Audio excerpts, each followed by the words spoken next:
Call this meeting of the Senate Veterans Affairs Committee together, and I apologize again for being a little bit late, but I want to make sure we were on the right track and I didn't mess anything up.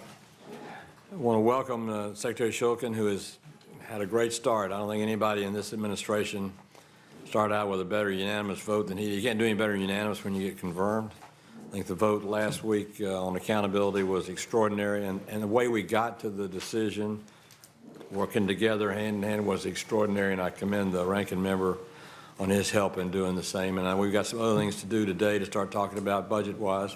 We'll have some other decisions to make, but we can keep the same tempo, same discipline, and same commitment to making sure we all know what each other knows before they happen rather than finding out after the fact, and we'll all be an awful lot better off. But I welcome Dr. Shulkin and the other members of the VA staff that are here today, and appreciate all that they've done in our meeting the other day to explain where we're going at the Veterans Administration, which is upward and outward and further ahead all along.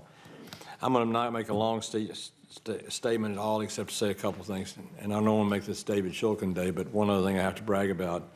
The Cerner decision and getting our electronic medical records issue solved after years of unwillingness to address it is extraordinary.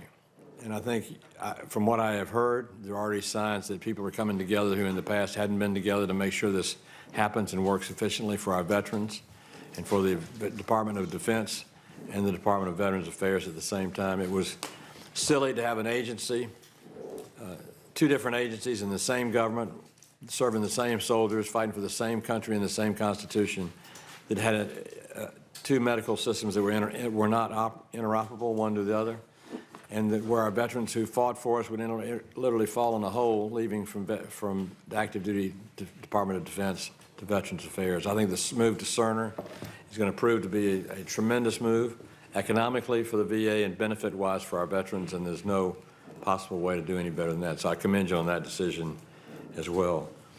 With that, instead of getting into details, I'm going to turn for an opening statement to the